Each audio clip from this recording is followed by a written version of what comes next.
Morning, class.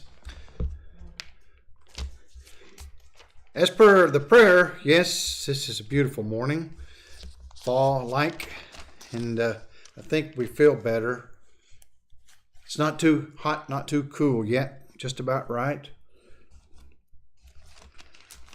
Appreciate those sentiments. I think we are in chapter 15 of Genesis. Now, someone correct me if I've gotten that wrong, but I believe we covered fairly well last time the narrative of chapter 14, the war of the kings who came down and raided the Jordan Valley in the area of the wicked cities of the plain and took away captives, including Lot, and how Abram had gone and rescued his kinsmen, and also the spoils of war that they had taken unjustly, brought that back, and how you have then Melchizedek, who's the mysterious figure in a sense, as he appears just in the text out of the blue, without genealogy, without any type of explanation of where he came from and what his pedigree was.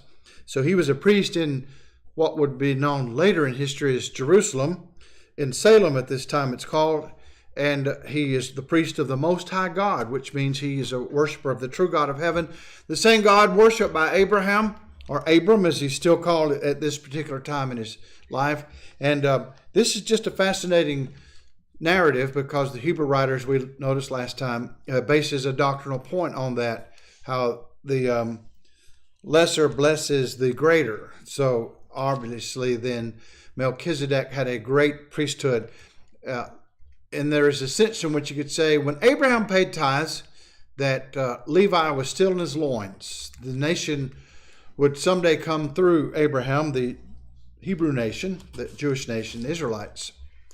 Levi would be the formal tribe that would give rise to the priests. And the whole point of the book of Hebrews is to show the priestly nature of Christ is superior to that of the Levitical system. And this is the way I made that argument. So all this is very relevant to our understanding even of redemptive history that pertains to us today under the New Covenant. So now let's move on to chapter 15. I'll be using the King James Version. This morning I honestly forgot to pick up my New American Standard Bible. If we wanted to, we could use that for comparative purposes or another version. After these things, the word of the Lord came unto Abram in a vision, saying, Fear not, Abram, I am thy shield and thy exceeding great reward. I'll pause and simply note that in chapter 20 it will be said, when there's that episode that's very similar to what happened in Egypt with Pharaoh, that will occur in Canaan with Abimelech. And Abraham claims Sarah is his sister and forgets to say that she's also his wife. When that will occur, God warns Abimelech that you cannot touch this woman. Same sort of thing will happen. And he says, because her husband's a prophet. So it's very clearly stated by heaven that Abraham or Abram was indeed a prophet of God under the patriarchal period. There are several indications that miraculous phenomena attended his life. We may see one narrated here if we get to it today. Also, when the covenant is cut, the special covenant will be cut. And we will explain why we say it in those terms when we get to that chapter. But what we want to notice here is that when God appeared to Abram, he did so with credentials. Abraham knew miraculous phenomena would accompany those credentials and that he was not just imagining a conversation with heaven, but this really happened. So, again, we go back and see that it happened in a vision. We don't know how long the vision lasts. There are questions among scholars about whether the entire chapter is one long vision or whether just the first 6 or 7 verses were a part of the vision and then the rest is just a narrative. I don't think it matters in a long run. I believe the things that are narrated do happen and they are of significance. So again, verse 1. Now, chapter 15, verse 2. And Abram said, Lord God, what wilt thou give me, seeing I go childless? And the steward of my house is this Eliezer of Damascus. Now, why was he concerned about being childless? There are various reasons. I'm not just thinking of the customary reasons why in his day and age he would have been concerned, but there was something that specifically had been said by God to Abram earlier. And now this is cause for concern. And what was that? Had he already promised to make him a great nation? He promised that he would make a great nation of it. All right, so how will you do that if I have no descendants?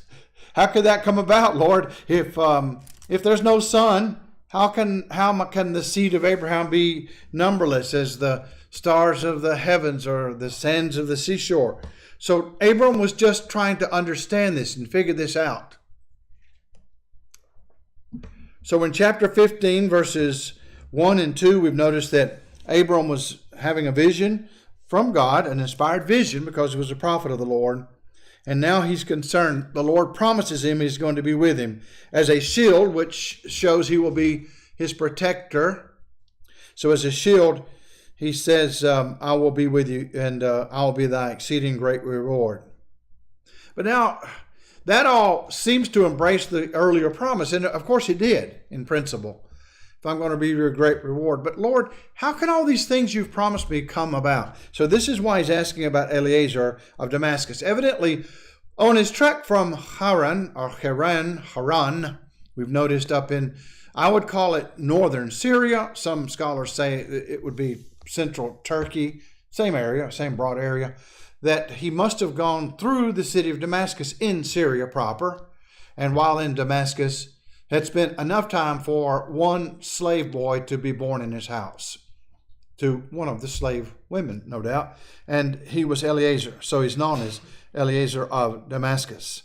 Now he was his steward, which means he was sort of like, some have said, kind of like the prime minister of a nation.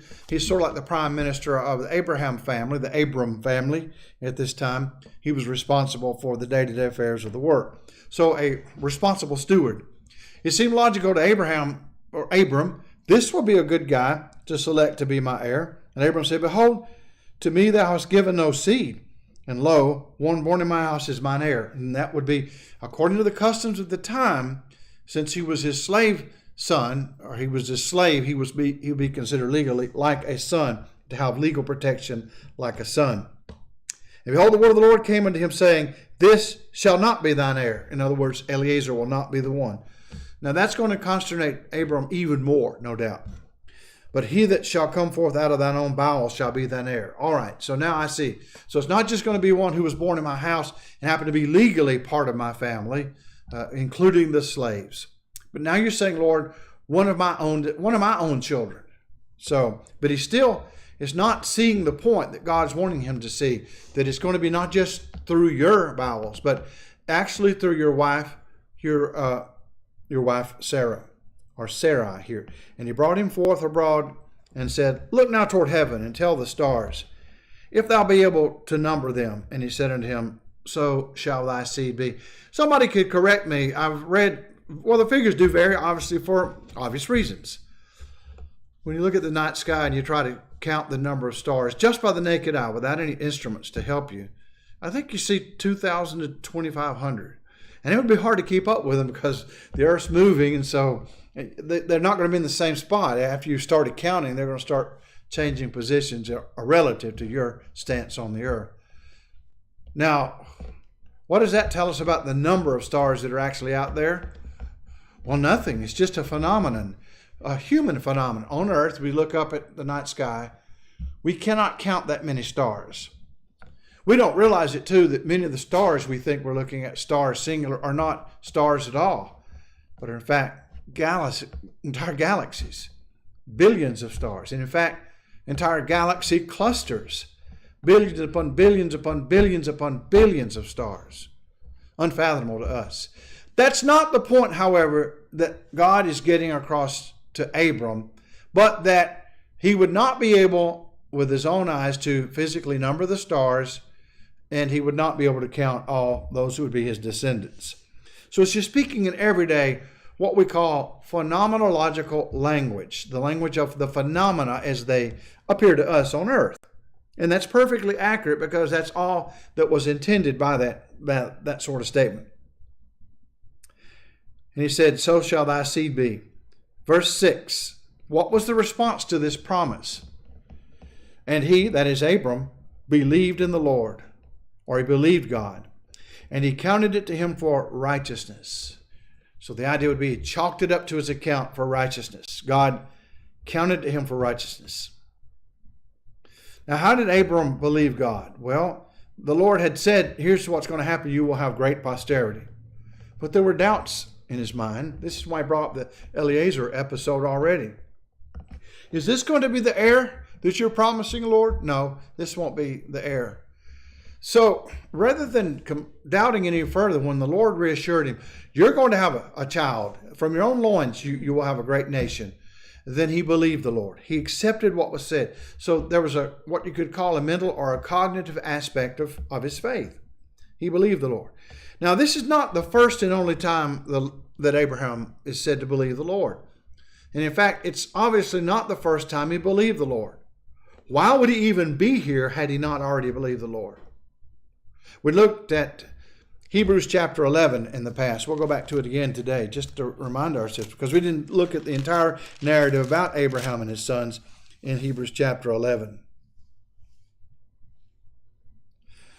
By faith, Abraham, verse 8, when he was called to go out into a place which he should after receive for an inheritance, obeyed. And he went out not knowing whither he went. But wait a minute.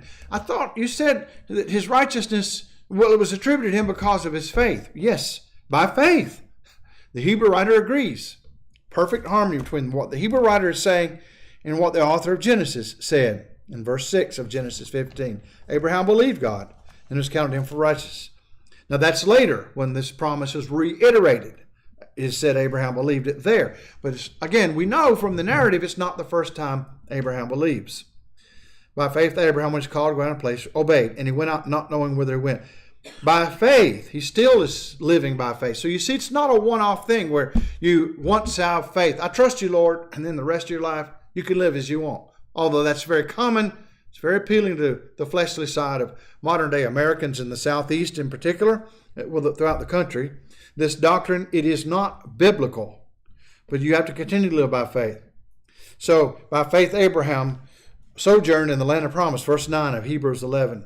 Is in a strange country, dwelling in tents with Isaac and Jacob, the heirs with him of the same promise.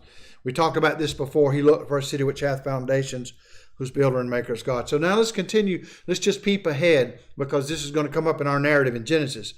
Verse 11, through faith also Sarah herself received strength to conceive seed, and was delivered of a child when she was past age, because she judged him faithful who had promised. So there's a key component of the faith that saves. One trusts in the Lord to do what he says he will do. Therefore sprang there even of one, and him as good as dead. You could say that as a figure of speech about Abraham, an old man.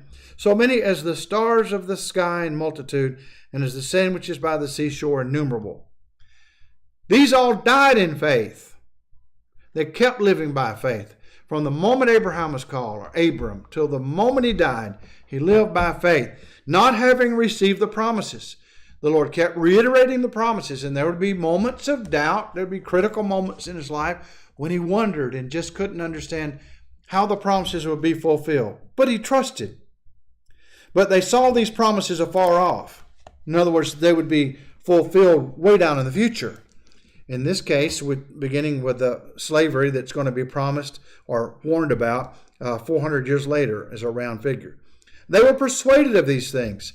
Not only that, but the promise went much further than just the warning about his descendants being slaves in Egypt.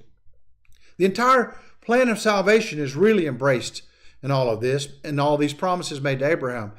And in fact, it was said that in thee shall all in thy seed, singular, shall all the nations of the earth be blessed. And we know that now from our hindsight with biblical commentaries in the New Testament itself, we can look back and see that would really hark back to Genesis 3:15, the promise that God would bruise the head of Satan, although he would get a blow in on the seed of woman, which we understand to be Christ, which would also be the seed of Abraham, the seed of woman, specifically through that branch of the descendants of Eve.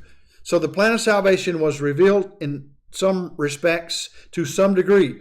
And they didn't ever realize those things in their own life, but they were persuaded of and embraced them and confessed that they were strangers and pilgrims on the earth. Oh, if we could just teach our fellow men to look at the world in that way. If we ourselves could view it, it's just a sojourn that is just for a moment in comparison to eternity. The early Christians believed that. They were fully convinced There's no doubt they did. They believed in the report of the resurrection of Jesus of Nazareth, the historical figure, the teacher, the great teacher that had been well known in his life for the 3 years of his ministry. They believed that he was raised from the dead. There's no doubt about it because they were willing to give their own lives to offer as testimony for their belief in his resurrection. We don't sadly have that kind of faith today. There's just too much skepticism, I fear. Anyway, they that say such things, verse 14, that we're just strangers and pilgrims in this world, declare plainly that they seek a country, and if truly they had been mindful of that country from which they came out, they might have had opportunity to return. In other words, mindful in the sense of concerned about it. Was it a priority? He could have made plans to go back to Mesopotamia, but he didn't. But now they desire a better country. There's nothing like the heavenly country, not even Ur of the Chaldees with all of its splendor and glory at that time. Wherefore God is not ashamed to be called their God, for he hath prepared for them a city. Then we'll just pause on this, but there's still more about Abraham that's used to illustrate faith. Well, we haven't gotten into that narrative. Don't go too far ahead. So back to chapter 15 of the book of Genesis, and verse 6 again. He believed in the Lord, and it was counted to him for righteousness. We may go, once we look at that, and focus up to Galatians 3 and verse 6, where the Apostle Paul alludes to, actually he quotes this, Galatians 3 and verse 6.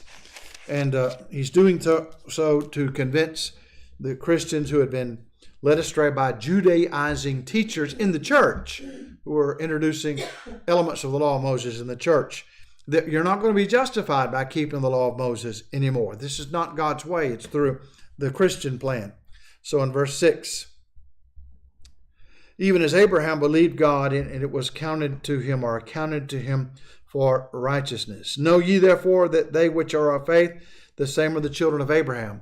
So the contrast is this: rather than living by a system of works righteousness, where you merit your justification, you earn or merit your salvation by keeping a prescribed number of instructions or commandments that are given. Rather than doing that, you are to live by faith as Abraham. Again, our contemporaries miss this and think, well, by faith means there is no obedience involved. There could be no works whatsoever. But what they fail to see is that the works that Paul will address and say won't save us are those very kinds of works that they were appealing to. Works of the law, like circumcision. Just a prescribed number of things we will accomplish in our lives, and those bear merit in themselves, just accomplishing those things, and they earn our salvation. We deserve salvation. They forget that it's all a matter of grace, God's favor. It's a matter of our response by faith, the system of faith. The system of faith is, of course, the Christian system. But the system of faith, just as the Hebrew writer explains, does not exclude obedience. It does exclude works righteousness in the sense of trying to keep the law of Moses and be justified by the law of Moses, but does not exclude obedience to the commands that are given to test one's faith in the New Testament, Christ's commands.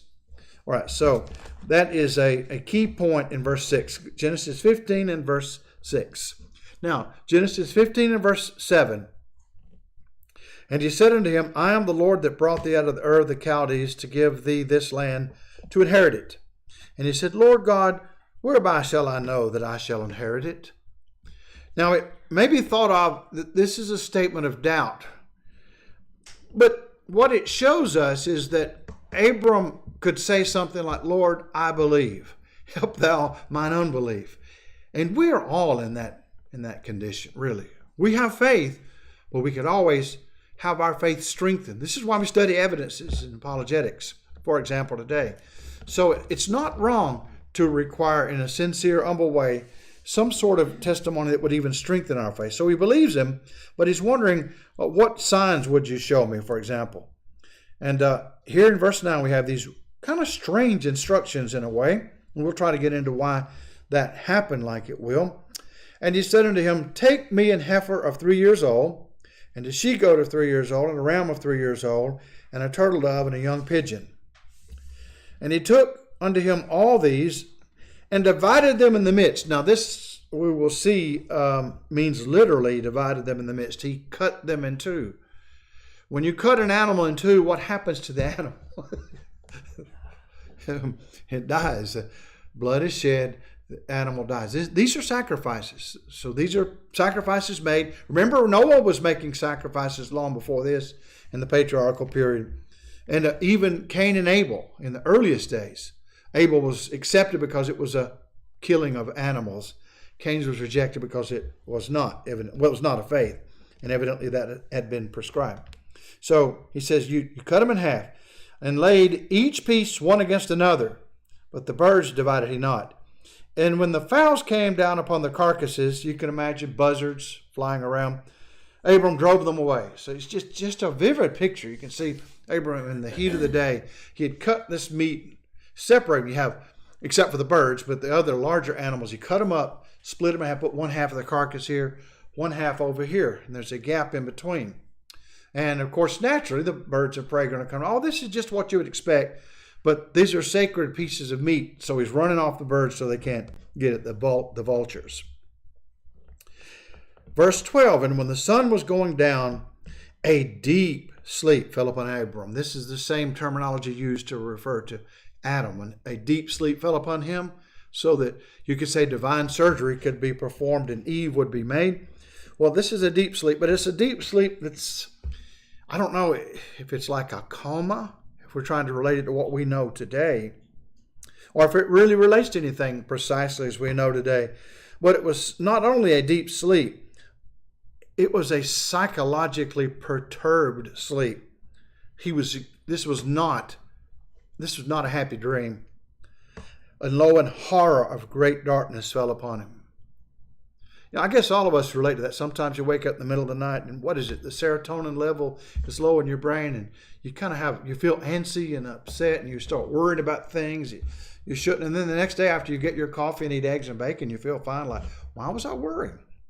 Well, I don't know. If this was much more severe than those kinds of simple serotonin drops, I think that's what it is. It causes us sometimes to feel the horror when great darkness falls upon him. Verse 13, and he said unto Abram, know of a surety that thy seed shall be a stranger in a land that is not theirs, and shall serve them, and they shall afflict them 400 years. Again, a round figure, basically 400 years. So this is not a very happy thought that Lord, you said my children are going to bless the world and that you'll make a great nation of them. Now you're saving for around 4 centuries. They're going to serve foreigners. They're going to be captives in another land. Now, verse 14, and also that nation whom they shall serve will I judge. Now, which nation, by the way, we know, but let me just ask the class, what will that nation be? Egypt, the Egyptians. Abram had already been to Egypt. He knew something about the Pharaoh then, who was a fairly just guy in comparison to later pharaohs. I will judge that nation, and afterward they shall come out with great substance. Now, what is the sense here where God is warning, I will judge that nation for what they will do to your posterity? What is the sense of judging them? It's more than just declaring they do wrong. In other words, we look at the facts, we decided you do wrong. He punished them. The plagues will come. Obviously, the plagues are going to be involved here. So what this tells us is that, and this is not the only time in Scripture we have such warnings and predictions. God will punish nations. We would say providentially. Providence was involved perhaps in some of the plagues.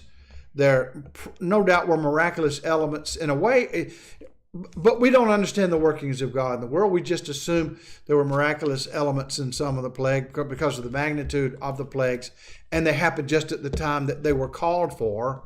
But again, we just say, however he did it, God brought it about. And God today also brings about the destruction of nations as punishment. Punishment for what? What did they do wrong? What will Egypt do wrong? We just said it. What will Egypt do? Enslave these descendants of Abraham. That's right. Verse 15, what a beautiful promise here to Abram. And thou shalt go to thy fathers in peace, an expression of death. Thou shalt be buried in a good old age. Don't you wish the Lord we could know that for sure, that we could have God to tell us directly, you're going to live a long life of peace and you'll die in peace and be buried, have a happy happy death. You'll be mourned, as it were, and you will you'll go to death in peace. But in the fourth generation, I think this is the Hebrew word dor.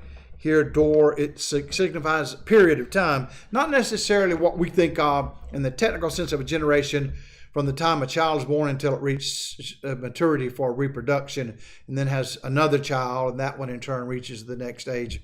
So generations can be used in various ways, and here it obviously is a round figure for centuries. So he says, in the fourth generation, they shall come hither again. Why is this going to happen that they're going to come hither again? Why are you not going to get it now? Why did God not allow Abram? Remember, he was a powerful chieftain with his own army, small army, but it was an effective one. Why couldn't Abram now start conquering the land, taking it from these wicked Canaanites? Are they wicked now? Well, let's read what he says. For the iniquity of the Amorites is not yet full. Here, Amorites is just used in a kind of a catchphrase. It's sort of like metonymy, to embrace all the nations rather than listing the long list that we normally see, the litany of nations. The Amorites are a major group there. The iniquity of the Amorites is not yet full. Now, what does full suggest to you? What's the figure you might see in your mind? Maybe they hadn't gotten as bad as they were going to. Well, what is the literal figure? Yeah, but what's the literal figure of not yet full?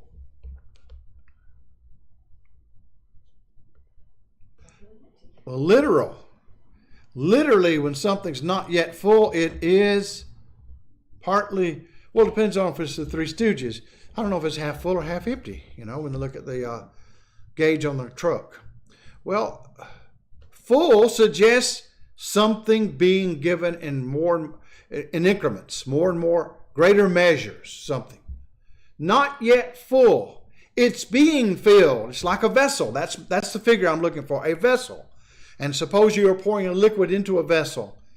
It's not yet full, hasn't reached the brim to flow over. But what does this suggest? Someday it will reach that flow over point, at which time these threats against the Amorites will be brought about.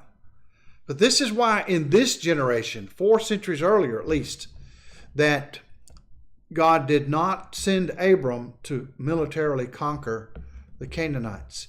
The Canaanites, I guess, still had opportunity to repent. They will not.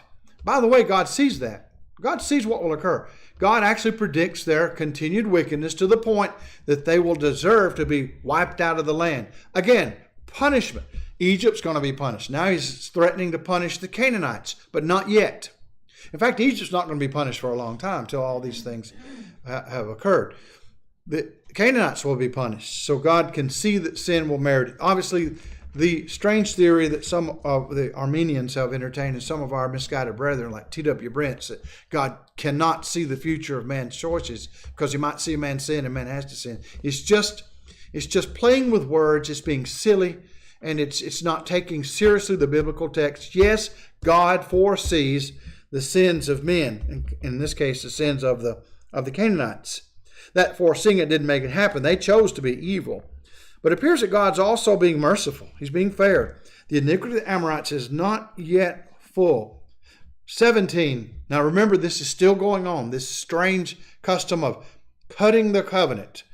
This was, by the way, not an unusual thing. We know from archaeological studies of the Middle East and from examining ancient texts, tablets and texts that have been deciphered, that in this period of time, in the patriarchal period, the phenomenon of cutting a covenant between persons was not unknown. In other words, they would do this to ratify solemn oaths they would make to one another. Suppose you are a king and you're going to enter into an agreement with a fellow king from another region, and say, we agree that we'll take this land and keep on with this, and we will trade with you in this, or so forth, and so on. Well, they will kill animals and cut the covenant, split the carcasses, and then they will walk between the carcasses. The symbolism seems to be this. You walk between the carcasses, the halves of the carcass, to show, if I lie, if I'm not telling the truth, may I be like one of these pieces. That seems to be the idea. Now, in this case, Abram is entering into a covenant with God on high. And God's going to make his appearance to walk through between the pieces. But we will see, it's not literally walking. We'll see just how that happens. 17, and it came to pass that when the sun went down and it was dark, this is spooky really when you think about it. Behold, a smoking furnace, or it's like a pot or something, smoking, and a burning lamp, like a torch, that passed between those pieces. So Abram can see this. There's this, as it were, disembodied torch just floating through in this smoking furnace or pot.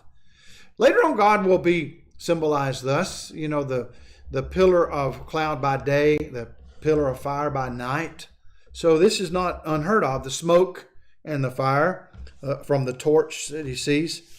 In the same day, the Lord made a covenant with Abram. I think literally, again, the Hebrew would say, cut the covenant with Abram, because that was the expression they used. Cut a covenant with Abram, saying, unto thy seed have I given this land from the river of Egypt unto the great river, the river Euphrates. The river of Egypt, let's examine that first. Many would just assume that's the famous river of Egypt, which of course would be the Nile. That is a possibility, but it's not likely. The probability is it's referring to, I think it was the Wadi el Asri, if I'm not mistaken. There was a wadi, which is a wet weather creek. Wadis, that's the term that would be used in the Aramaic to refer to a phenomenon. You have these gullies that are dry most of the year in the Sinai on the border of Egypt. But then when there's a heavy rain, they'll fill it with water and become rivers or rivulets for a little while, then dry up. Wadis. Well, this appears to be the wadi that bordered on Egypt. So, in other words, he's saying to the borders of Egypt. This is the idea. Not necessarily on into Egypt all the way over to the Nile Delta, but to the border of Egypt. And then he says to the Euphrates. Now, we know clearly where that is. That's going to be to the north and to the east, slightly northeast, to the Euphrates River, which is part of what forms the Mesopotamia, the land between the rivers, the Tigris and the Euphrates. This would be realized at certain periods in Israelite history, but not for the entirety of their existence. You might say these are ideal borders, but they would not always realize or maintain the ideal borders. Why? Well, they were not always obedient and do what God had said to do to maintain those borders, but they would have them for some periods of time. So that's the ideal promise. The Kenites and the Kenizzites and the Cadmonites, Kenites and Kenizzites that appear later on would just sort of be absorbed in the tribe of Israel and become acculturated and become Israelites. The Cadmonites, I'm not sure, they're a desert group also. And the Hittites. Interesting, I don't know much about the Hittites, just a little bit. For generations, Bible skeptics, biblical critics, denied there ever was such a nation or a culture known as Hittites. We don't find Hittites anywhere in ancient sources outside of the Bible. They're just mentioned in the Bible, so it must be fictional, must be legendary, they thought. Of course, the Hittites had as their basic kingdom, we have discovered since, and that was entirely wrong, there was a significant people known as the Hittites. And their base of operation was in what we today would call central Turkey, the Anatolian Peninsula. You know where Turkey is, of course. So another thing that's interesting about the Hittites is their culture and their language, from what little we can discern, was not Semitic. It was not Hamitic. Hey, they may be kin to us, some of us here. It was a Indo-European language. It appears it was an Indo-European language. That's just an aside, but I thought it fascinating that the Hittites are quite different from the rest of the people that are mentioned. And they will also come down. They don't just stay there in Anatolia and in modern Turkey, but they move around the ancient world. They have enclaves in different places. There'll be an enclave that you'll find of them even in Canaan, of the Hittites. And the Perizzites and the Rephaims and the Amorites and the Canaanites and the Girgashites and the Jebusites. Remember, we have already mentioned that they're the ones who are in Jerusalem, the site that's known as Jerusalem later in history. Now, Sarai, Abram's wife, bare him no children, chapter 16, verse 1. And she had a handmaid, an Egyptian, whose name was Hagar. Where did she get this girl? How did she get an Egyptian girl as her slave girl? Well, remember what we studied about Abraham's travels earlier? Remember the episode that happened when he went, where did he go when there was a famine in Canaan? He went into Egypt. So after having some issues with Pharaoh, how did Pharaoh treat Abram when he left? Well, he gave him gifts. So it's very likely this was a royal slave or a slave given by as a royal gift to Sarai, perhaps to make up for what he had done. So he had, and she's probably younger at the time now. She's, of course, mature, we will see, in the sense of sexually mature. And Sarai said unto Abram, by the way, what she's about to say is to us startling, especially with our knowledge of later biblical history and the emphasis on morality and so on. But we know from the records, I think the Nuzi tablets and maybe even the Code of Hammurabi from the Chaldeans, that this is not an unusual thing for a woman who's barren, who does not have children, to allow her husband to go into a slave, it's her legal slave. Hagar belonged to Sarah. And thus any issue that came from that relationship would be Sarah's legally, Sarah's. So it's going to be her child. So you go to her, she's suggesting, and if she gets pregnant and has a child, it will be my child, my son. I will raise him legally as mine. It will take my name. So that was the thought, and that's not an unusual thing for that period of time. That period of time, the early, about the second millennium BC, or the end of the third millennium BC, around the 2000s, or just a little bit later on into the 1900s. Sarah said unto Abram, Behold, now the Lord hath restrained me from bearing. I pray thee, go in unto my maid. It may be that I may obtain children by her. And Abram hearkened to the voice of Sarai. I've seen commentators to say, since she was given as a royal slave, possibly, she must have been a very beautiful young woman. What does that have to do with anything? Obviously, those commentaries are written by men. I'm just saying. I mean, sometimes people get caught with making comments like that. Well, there was nothing revolting about her that would deter Abram from the suggestion. Really? This girl, he didn't say, Hagar? No, I guess somebody has to do it, I mean, the whole thing, though, is wrong. Why is it wrong? And not that it's contrary to the custom. Others would not have looked askance upon it. Their neighbors would have thought that was a normal thing in her circumstance. Why is it wrong? Because Abram had completely misunderstood the Lord's promise when he said, of your loins I'm going to make a great nation. It's not just of your loins only, but he had in mind his beautiful wife, Sarah. She was also considered a very beautiful woman, even at her age. So Sarah, the son of promise will come through you too. The legal marriage here. So he didn't get this, and they're trying to help the Lord out. They just can't figure how God's going to fulfill this promise. Time is of the essence now. So Abraham's getting on up in years. And so is Sarah, so it's obvious that she's not going to be a part of this because she's too old now to bear children. They all just assumed it, right? Just as they did an inductive study of other women at that age around them, they realized they don't have babies. They're too old. It just can't happen. Nature is now run its course, and so this won't happen. That's what they assumed. And based on mere human wisdom, that's a fair deduction, isn't it? But what they forgot was the divine factor. God was going to make this happen by his own power. So Abram hearkened to the voice of Sarah. And Sarah, Abram's wife, took Hagar, her maid, the Egyptian, verse 3, after Abram had dwelt 10 years in the land of Canaan. So we have some chronology. He's been here 10 years. All this time he's been expecting the son to come, but Sarah never had one. In the land of Canaan, and gave her to her husband Abram to be his wife. And he went unto Hagar, and she conceived. And when she saw that she had conceived, her mistress, that would be Sarah, was despised in her eyes. Now again, a very human drama here. Nothing about this is out of the ordinary. We just imagine, we've seen that kind of thing happen. So why would she despise Sarai?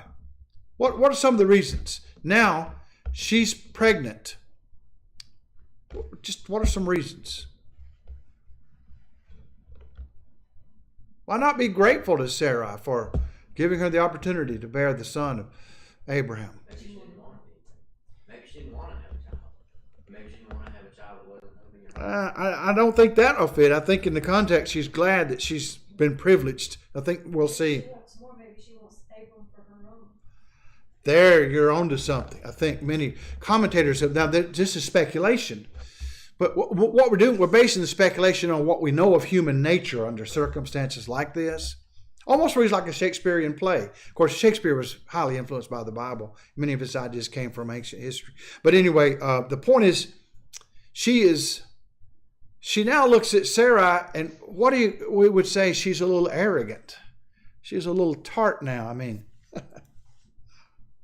I'm expecting a child.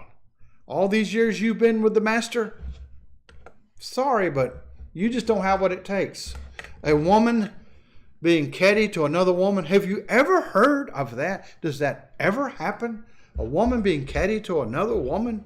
Oh, no. No, I'm being facetious here. Obviously, this is very understandable what's going on. So, she may be jealous of the role that Sarah has as the queen, as it were, the prince. Her name means princess. She's the top dog in the female side of the family. And she's the legal wife of Abraham. She's the first and the foremost. But now Hagar thinks, I'm privileged. You never could have a child.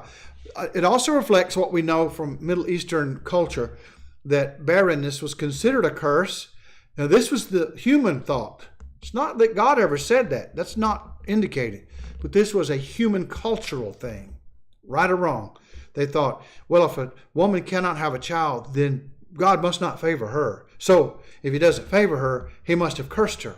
So she must have done something wrong. These were all wrong inferences, but this was just typical in their time.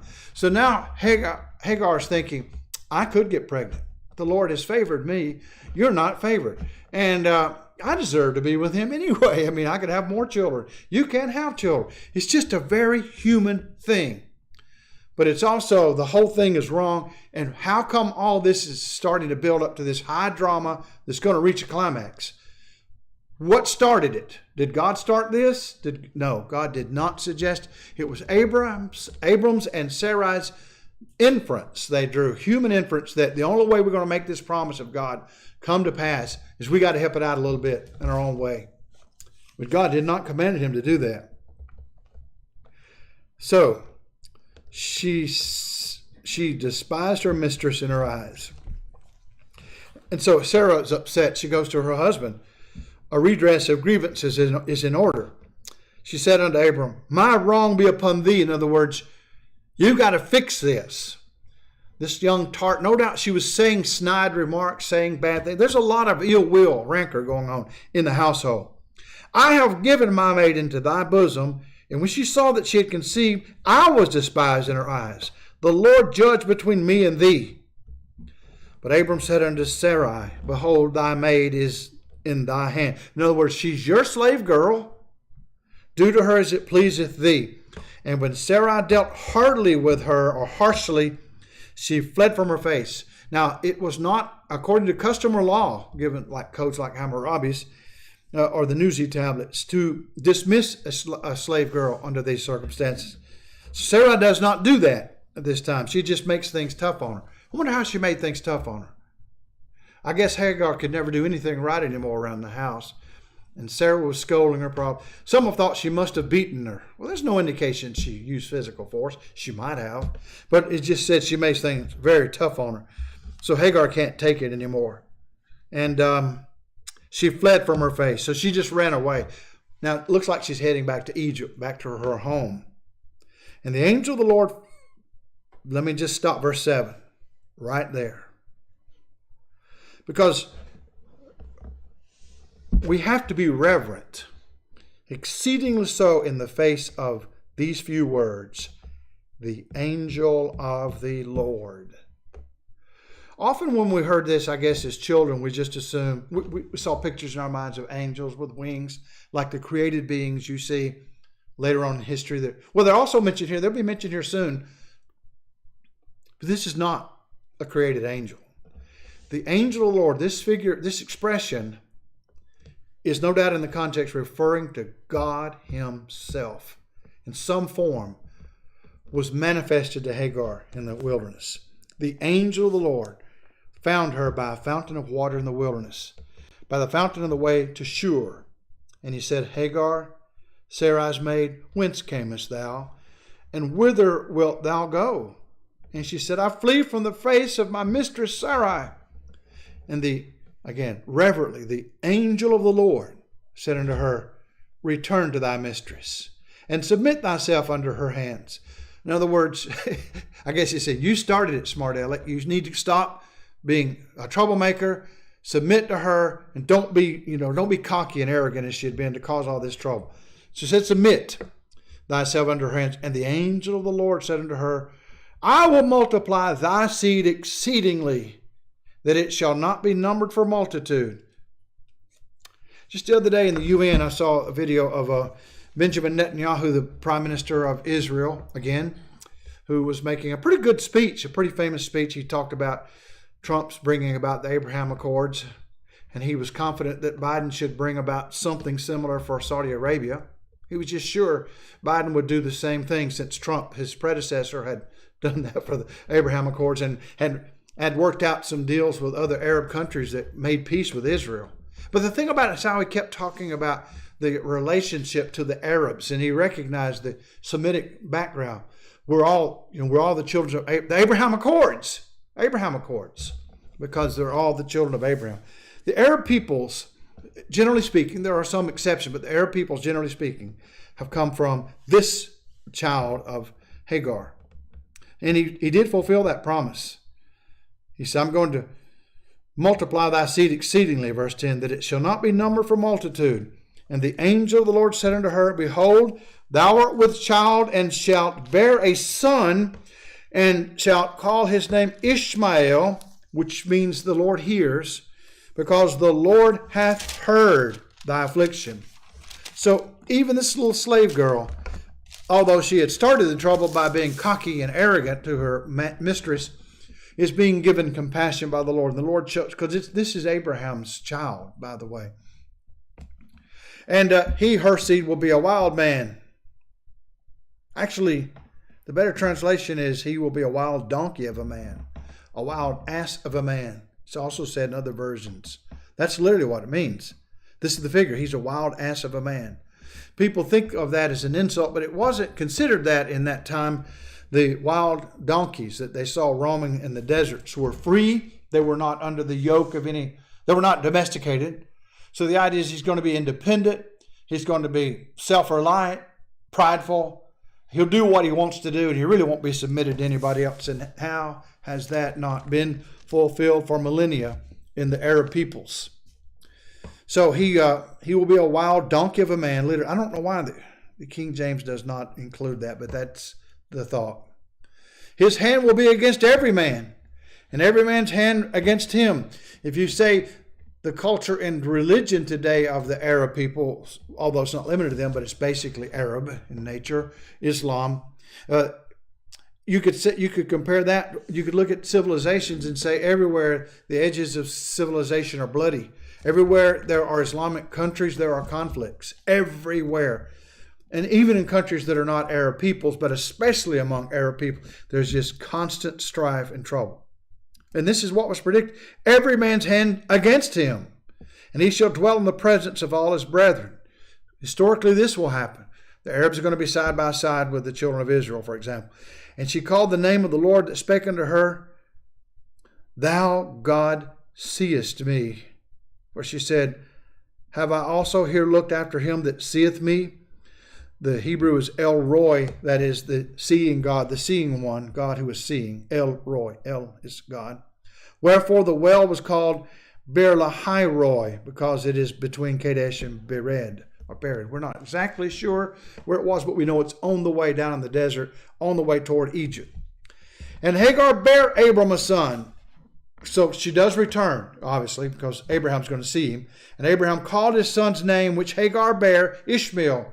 Because no doubt, unless the Lord appeared to him also, Hagar said, the angel of the Lord appeared to me in the wilderness and said his name is to be Ishmael. And Abram was 86 years old when Hagar bare Ishmael to Abram.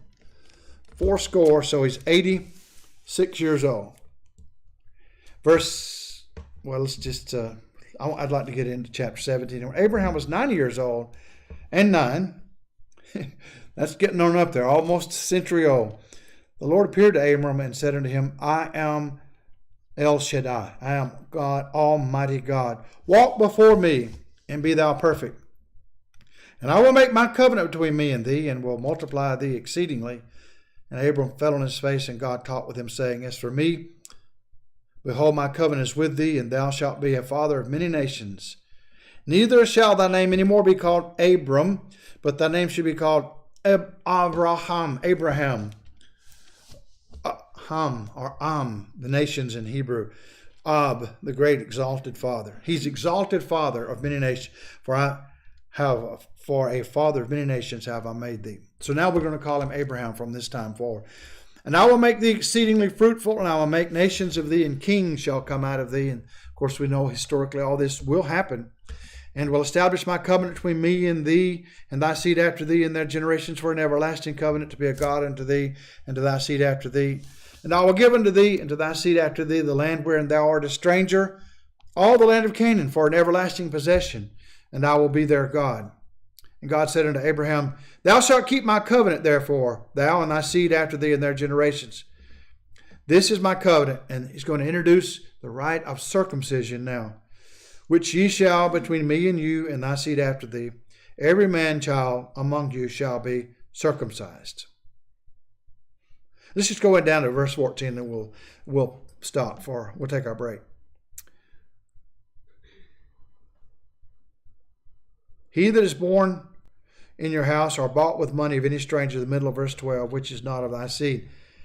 He that is born in thy house, and he that is bought with thy money, must needs be circumcised, and my covenant shall be in your flesh for an everlasting covenant.